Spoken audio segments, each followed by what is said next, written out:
Welcome to Jake's Happy Nostalgia Show, a podcast where nostalgia comes alive. Together, Jake and his friends interview talents varying from actors, directors, writers, producers, composers, puppeteers, and so much more. Who will they be chatting with today?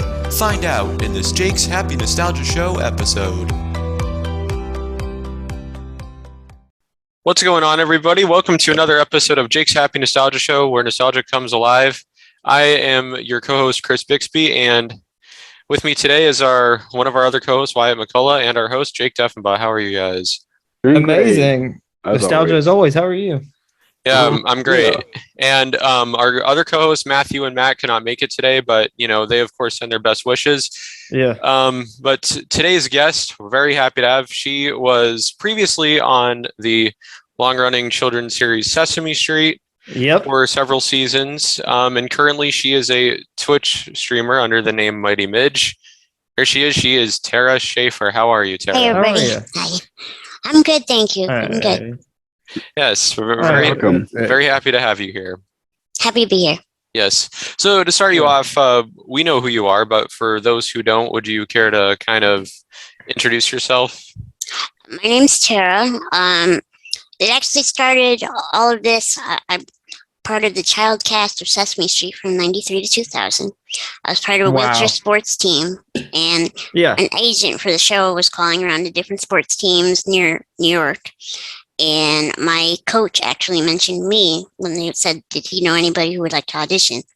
And my parents and I decided, hey, it'd be cool to do something like that that's not related to any medical procedures, kind of type of travel. So we're like, hey, be a good experience, even if you don't get it. Didn't really even think I was going to get it, actually.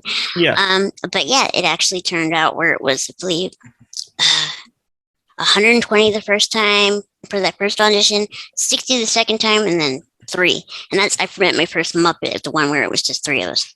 So, wow. That's awesome. People audition for yeah. So you hear that a lot with a certain amount of people, like 200 or something auditioning for a certain Yeah. So about like kind of the acting side of things, did you like get into acting? Like what kind of got you into that?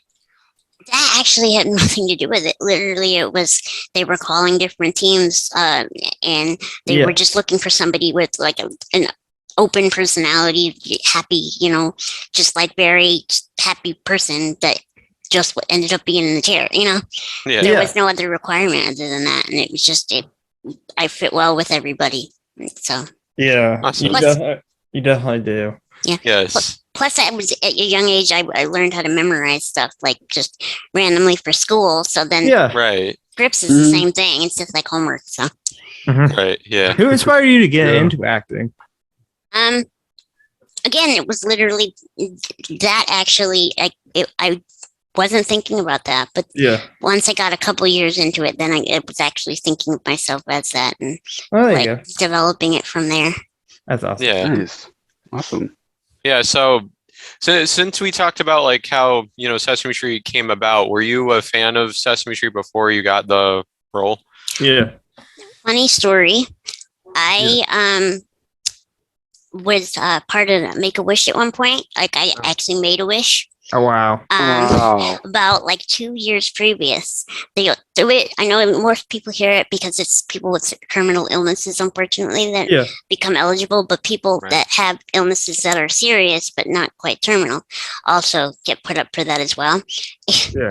I actually said to the lady, I said that I wanted to be on Sesame Street, but they have no power whatsoever, obviously, in that. But happenstance developed later that happens. So I love telling the story because it was complete just crapshoot, but it's so cool to say, be like, wonder maybe, I don't know. Yeah. Wow. Yeah. That's funny. What was it like transitioning from the videos to the TV show? I was very, I was very kind of skittish in the beginning. Yeah. If you watch the real early episodes, I look kind of like a deer in headlights. Yeah. And what ended up happening was it was just my parents had told a couple of the puppeteers and other cast members, you know, she's really nervous. Can you give her a pep talk? You know, don't mean to get in, bother you guys, but Yeah. And so they actually, I think it was the guy who played Big Bird at the time, Yeah, Carol Spinney. He was my biggest mentor. Yeah. Great person. Such a good man. He was like a grandpa. You should hear some of his stories that he'd have where he'd go on these travels during the hiatus to far-flung Scottish castles and stuff for fun. And amazing stories I had, seriously. Yeah, we've had a couple other people from Sesame on, Stephanie DeBruzzo has definitely shared some wonderful Carol stories. John Kennedy. A lot of wonderful people. Ivy Austin, some amazing people. And correct me if I'm wrong, did you work with Emil Delgado? Yes. What was he like? That's awesome. Because he did pass away. He also was very mentors to me, very father figure. Yeah. Actually, and I don't know if you guys noticed for a while, I forget when it is you reached out to me, but for about a month after he passed, I had a picture of us as my profile photo. That was from an episode. Each season, they would allow me one episode. They paired me with a writer with a child that had a disability. And her and I would come up with a storyline for an episode each season. And that particular one, it involved me sleeping over at Gabby's house. Yeah. And my parents actually taught him how to pick me up because I would sleep in a mattress on the floor growing up. Wow. So that way, because I had brittle bones, if I fell, I wouldn't be very far. So so that's why that picture was up there. That was sort of homage to him because that's probably my fondest memory. He was actually really good at it. I thought maybe because he was older, he'd have trouble, because I was light, I guess, but I don't think I'm that light. But it's so shocking to think he passed. Like 1 minute we're all talking about Sesame and boom. I actually, I still have part of my medical condition, other than the brittle bones, is sometimes I need to go in.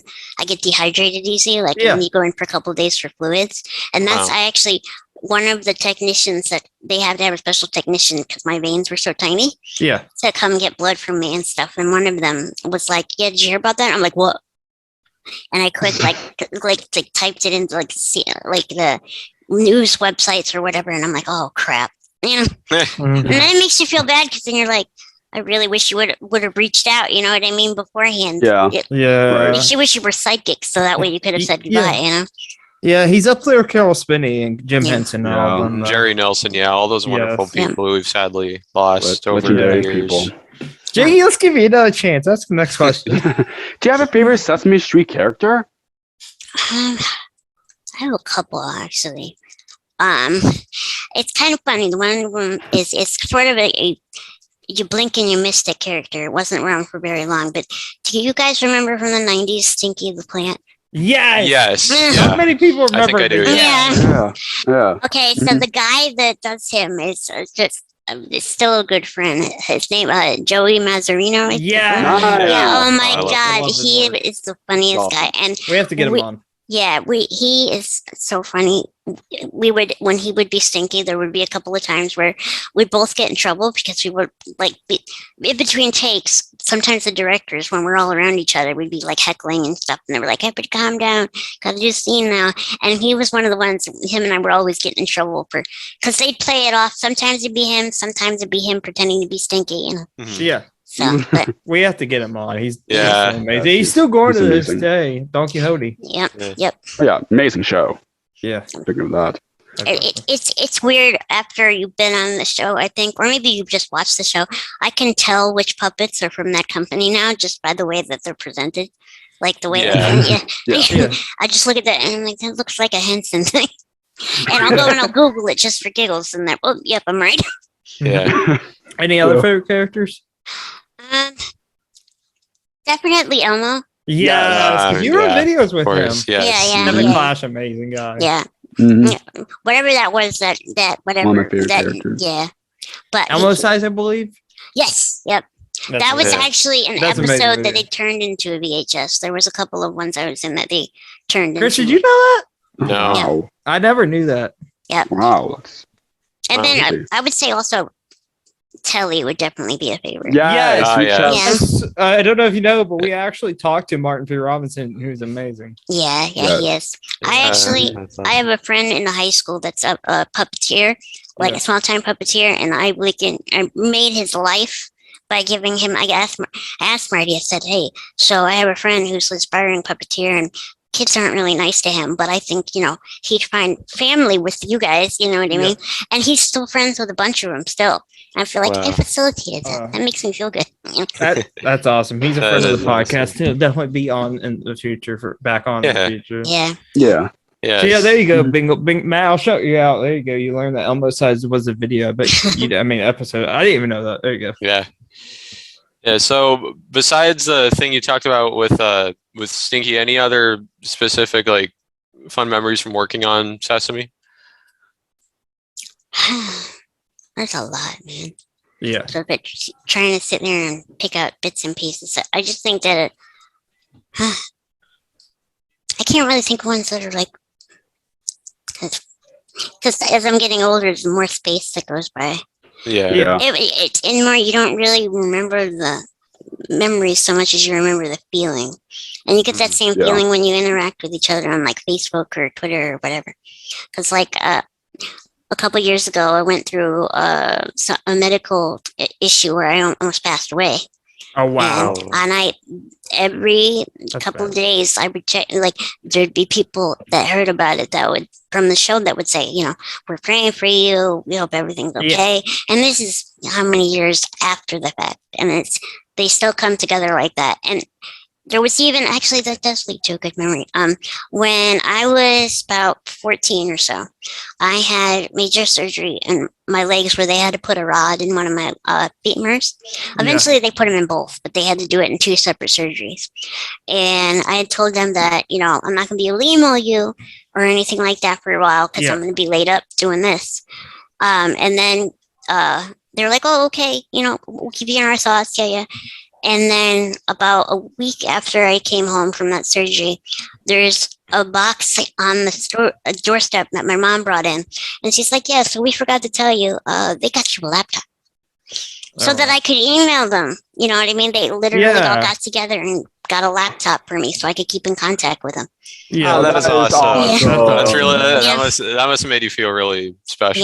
Yeah, because it was like, wow, they not only were they listening, but because you don't like, I don't, and I'm glad it didn't happen where, being that I was a child actress, I didn't get a big head about it. My parents made sure to keep my feet on the ground, you know what I mean? And I never got a big head because of it, thanks to them. But at the same time, it's like, you guys have these like amazing lives. You took 5 seconds to do this for me. You know what I mean? Still being that I'm at the same level they are, still I get starstruck. Yeah. And that was one of those moments where I was like, for me, Yes. That's awesome. Yeah, we love getting to talk to like all the Sesame people because they have just such wonderful stories to share. Exactly. Such such fun memories. Before we get to the video question, you were actually on the Rosie O'Donnell show with the cast. What was that like? I actually was not. She taped separately from when so that was a separate. Like I only met her producer. Yeah, I met her for about 5 seconds, and it was like she was in, she was out. You know what I mean? When she actually taped the actual episode. Yeah, you were there. Yeah, she wanted to keep it a closed set for that. So IMDb needs to get their stuff straight because it says because I'm like, wait, 7 episodes? I think it was more than that. I'm sure. Because there was a couple of times where I was feeling a little like uppity about myself, and I'm like, oh, freaking check mark next to my Twitter name. But they go by that, and it only says 7. I'm like, crap.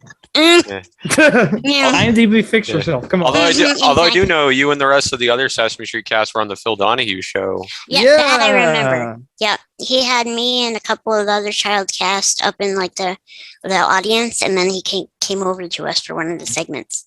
Yep, I remember that. He was a really nice guy. Really like dad energy. Yeah. Because I was starstruck. I don't know if there's any video floating around there, but when I do this, that's me kind of like, oh my God, what's going on? When I'm looking down. Yeah. Yeah. So now do you have like a favorite Sesame Street episode or video that you did? I don't think any of them were particularly my favorite. Yeah. But I've heard from people that like are also in wheelchairs that all the episodes that I was in was like really poignant for them. I don't know. Have you guys ever heard?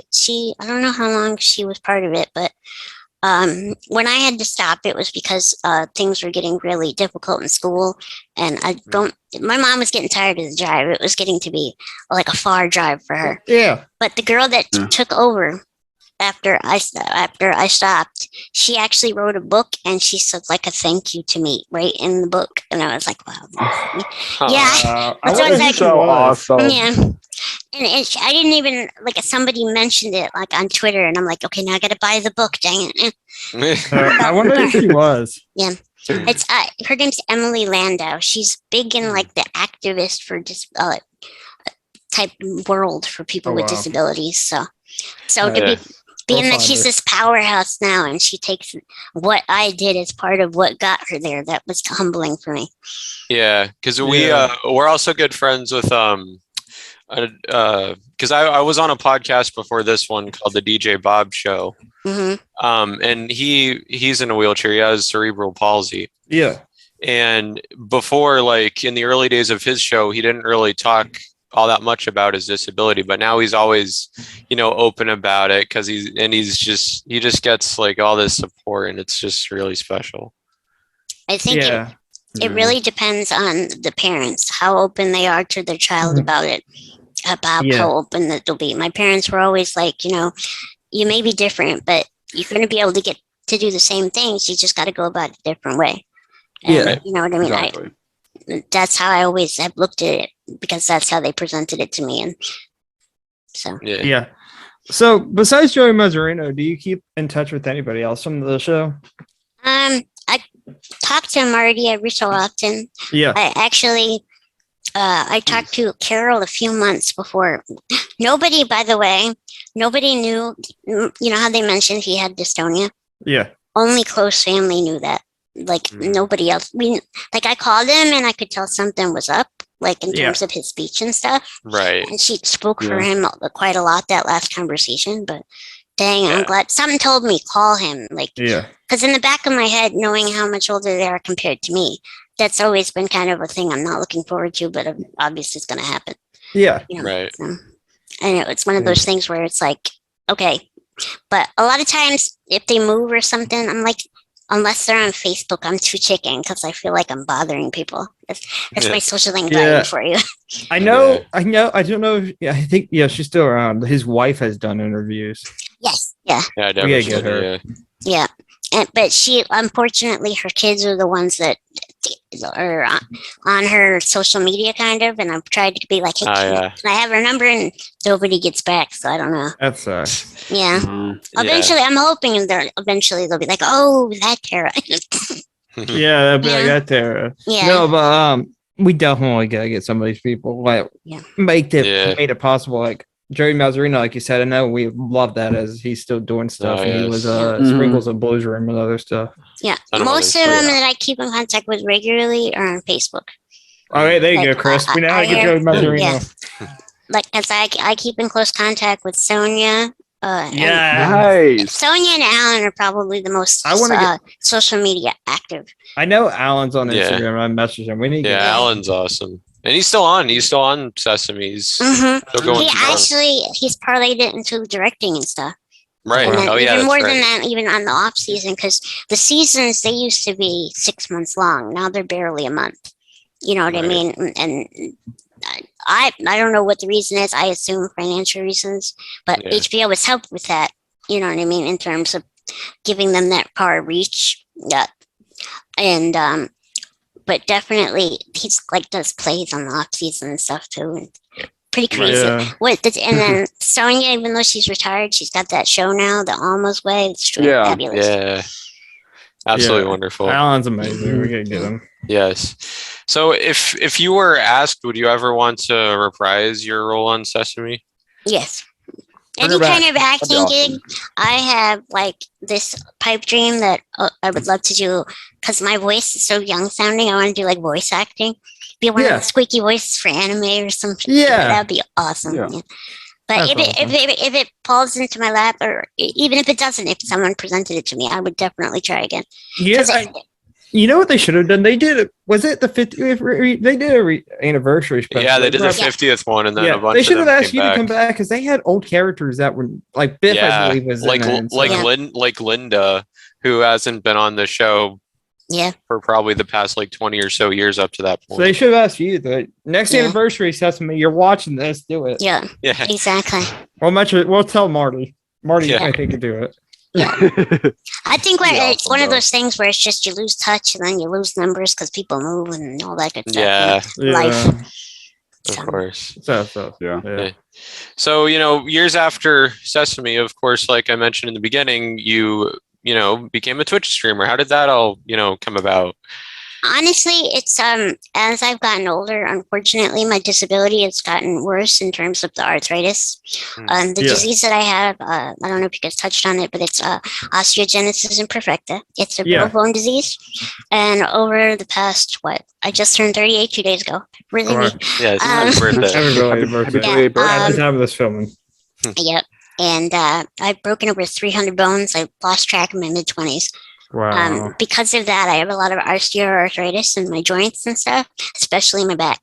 And so I was looking for ways to kind of, I get, thankfully, thanks to Sesame Street, I get Social Security. Didn't have to wait till I was 65 for that. But if I want fun money to kind of, get the on again, off again, computer game that I want to play or whatever, I don't have those kind of funds because that goes to the important stuff like the bills and the groceries and stuff like that. So I was like, what could I do sitting in my bed and streaming? So I made sure I saved up, get the good gaming laptop. I'm not like the full setup. Eventually I'd like to get there, where I have the big boom mic, all that this fancy stuff. But I figured it was just sort of like it fit well with my current lifestyle. Yeah. My sister does it, and she's actually sponsored by HelloFresh now, which is amazing. Yep. Yeah. My only issue with that is it's a lot of it is dependent on keeping a regular schedule. Yeah. And being that chronic pain does not keep a schedule, it's I can't. I tried that, and my body was literally just worn out trying to stick to it. Because you never know. It could be tomorrow I can be in tons of pain because there's rain later in the week. There's no rhyme or reason to it. Yeah. So hopefully I'll, gain a footing as time goes on, but it's going to be slower because of me not being able to do it the traditional way. Yeah. Right.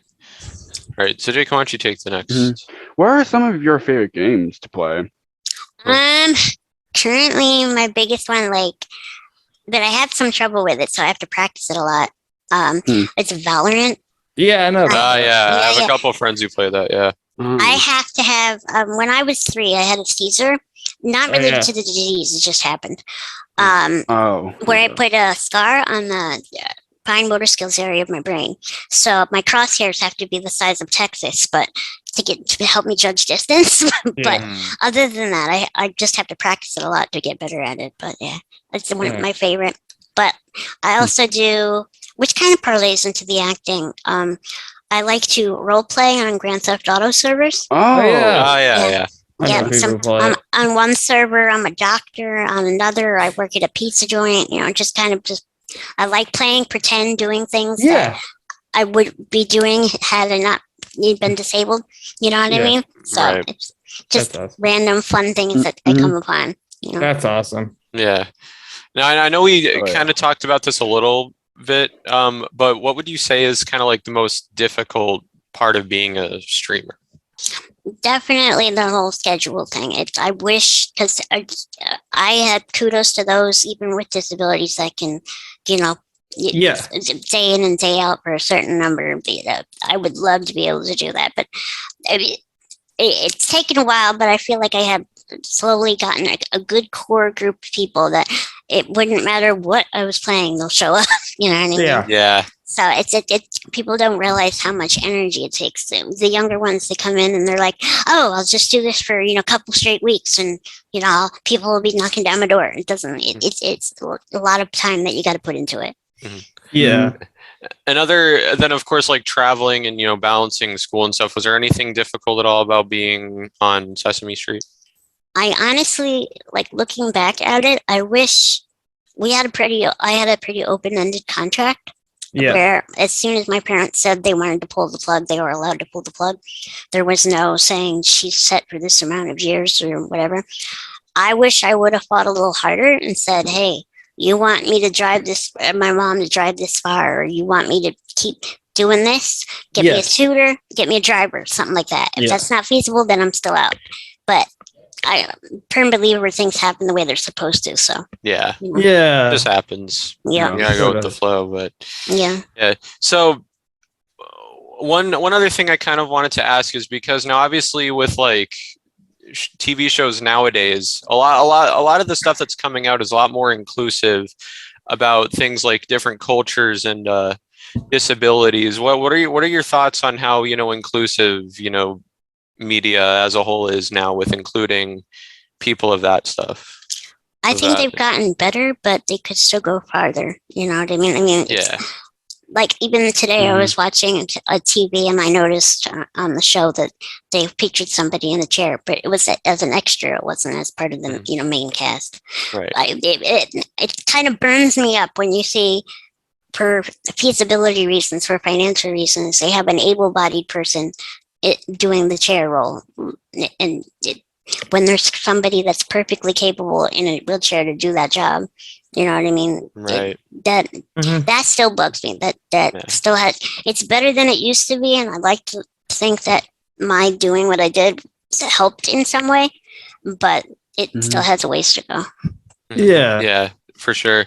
And of course with Sesame, they've been doing a great job. I mean, the Coming Together special that they did last year, where they introduced a Korean Muppet, and of course they have an autistic Muppet, Julia, and they've had wheelchair bound characters before too. So I think Sesame Street's always done a really good job with being inclusive, and especially like when Sesame Street first started, there weren't really a lot of shows that were diverse and inclusive. So Sesame Street really kind of opened a lot of those doors for other shows to do that. I totally agree. When it comes to inclusivity, they are top of their game always.